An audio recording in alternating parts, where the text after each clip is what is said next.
MgCl2 plus Al2SO4 का whole 3, इस equation को बैलेंस के साथ साथ प्रोडक्ट कैसे बनेगा ये हम इलेक्ट्रॉन डॉट फार्मूला से देख रहे हैं।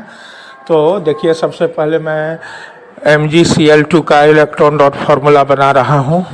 आपको पता होना चाहिए कि Mg के एटम के लास्ट ऑर्बिट में 2 इलेक्ट्रॉन होता है और Cl के लास्ट में 7 होता है। तो एक Mg 8 पूरा करने के लिए क्लोरीन को एक इलेक्ट्रॉन देगा, तो टोटल 2 इलेक्ट्रॉन देगा। तो 2 इलेक्ट्रॉन देगा तो 2 क्लोरीन एटम Mg के साथ हैंडल होता है। अब हम लोग Al2SO4 के होल 3 का इलेक्ट्रॉन डॉट फार्मूला बना रहे हैं। वहाँ अब हम ये देखेंगे कि एक SO4 या एक Al के साथ कितना SO4 का कम्बिनेशन बन रहा है। तो जब आप डॉट फार्मूला में देखेंगे तो SO4 एक को 2 इलेक्ट्रॉन चाहिए और एल्युमिनियम के पास 3 इलेक्ट्रॉन है।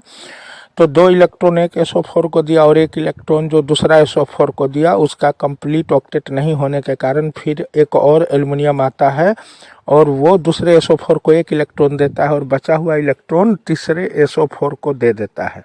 इस तरह से Al2SO4 होल 3 बनता है, यानी कि एल्युमिनियम के पास 3 SO4, 2 एल्युमिनियम के एटम के पास 3 SO4 का रेडिकल होता है, जबकि एक मैग्नीशियम एटम के पास 2 इलेक्ट्रॉन है और SO4 को भी 2 इलेक्ट्रॉन चाहिए। तो एक Mg और एक SO4 मिल करके MgSO4 बना लेता है, यानी Mg के साथ एक ही SO4 जरूरी है। लेकिन आप यहाँ देख सकते हैं कि 2 एल्युमिनियम के साथ 3 SO4 शामिल है, यानी कि 3 SO4 है। अब 3 SO4 को हैंडल करने के लिए 3 Mg का भी एटम का होना जरूरी है। इसलिए 3 Mg का एटम कहीं ना कहीं से 3 SO4 को मिला है। तो ये कहाँ से मिला होगा? ये मिला होगा MgCl2 का 3 पेयर होगा, यानी कि 3 MgCl2 होगा।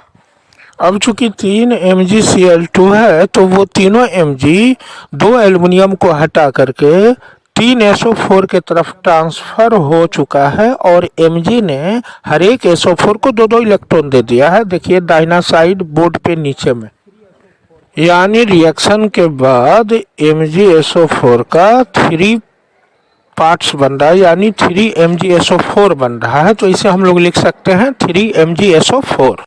ये दाहिना साइड ये गोल में ये यहाँ से यहाँ तक में 3 MgSO4 बना हुआ है, यानी Mg भी 3 है, SO4 भी 3 है, यानी 3 Mg 3 SO4 को हैंडल कर रहा है। इसलिए मैं लिख दूंगा 3 MgSO4। प्रोडक्ट बनते ही बैलेंस हो चुका है। मैंने ऐसा क्यों लिखा, आप ध्यान से देखिए, हर एक Mg एक SO4 को हैंडल कर रहा है। देखिए हर एक Mg एक SO4 को हैंडल कर रहा है, इसीलिए लिख दिए 3 MgSO4। अब चूंकि दाहिना साइड हमने लिखा 3 MgSO4, इसका मतलब है कि लेफ्ट साइड में जो Mg है 3 है, जबकि यहाँ पे एक ही MgCl2 दिया हुआ है। लेकिन हम अब यहाँ अपने कॉमन सेंस से 3 MgCl2 बना रहे हैं, यानी कि 3 MgCl2 है ही, इसीलिए MgCl2 में 3 लगा दिया लेफ्ट साइड में। अब देखिए चूंकि Mg 2 इलेक्ट्रॉन देता है, इसलिए हर एक Mg 2 क्लोरीन को हैंडल कर रहा है। तो 3 Mg ने टोटल 6 क्लोरीन को हैंडल किया है। दाहिना साइड में आप देखें स्क्रीन के ऊपर 6 क्लोरीन दिख रहा है। अब ये सारे Mg हट गए और इनके जगह पे अब एल्युमिनियम आ जाएंगे और Al 2 ही आएंगे, क्योंकि एल्युमिनियम 3 इलेक्ट्रॉन देता है। तो हर एक एल्युमिनियम 3 क्लोरीन को हैंडल करेगा, तो हर एक Al के पास 3 Cl हो जाएगा। और इस तरह से आप देख सकते हैं कि AlCl3 का 2 आपको दिख रहा है, इसलिए हम दाहिना साइड में लिख देंगे 2AlCl3।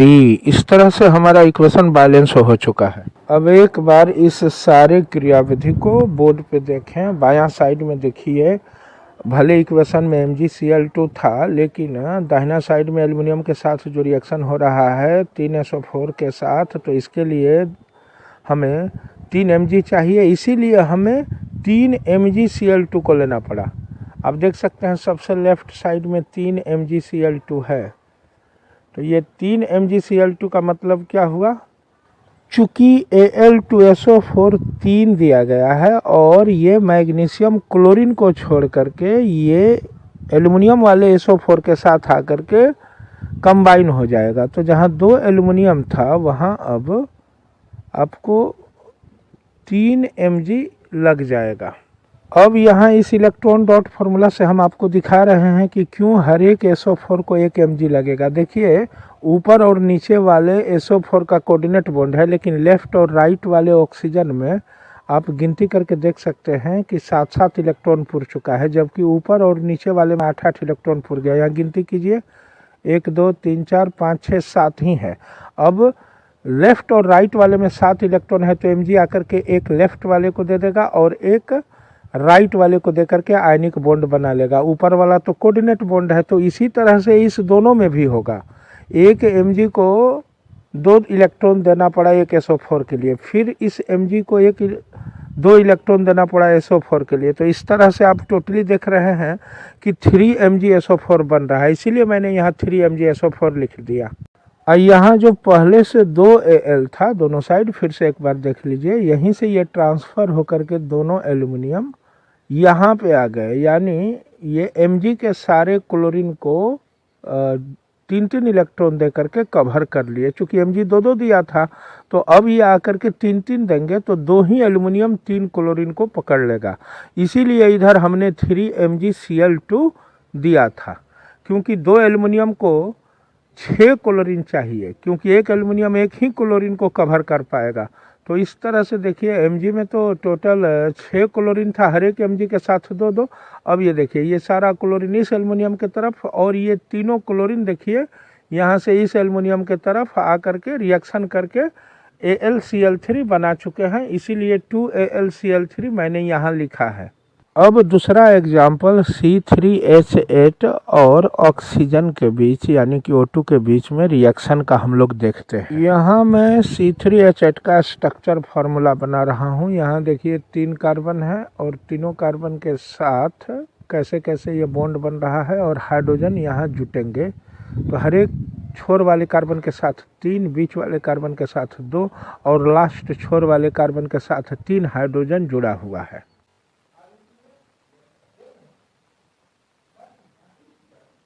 अब देखिए ये एक ऑक्सीजन कितने हाइड्रोजन के साथ शेयरिंग कर रहा है और 8 इलेक्ट्रॉन पूरा रहा है। तो देखिए हाइड्रोजन के ऑक्सीजन के लास्ट में 6 इलेक्ट्रॉन है और हाइड्रोजन के लास्ट में 1-1 इलेक्ट्रॉन है, तो 2-2 का शेयरिंग करके 2 2 4 2 6 2 8 पूरा।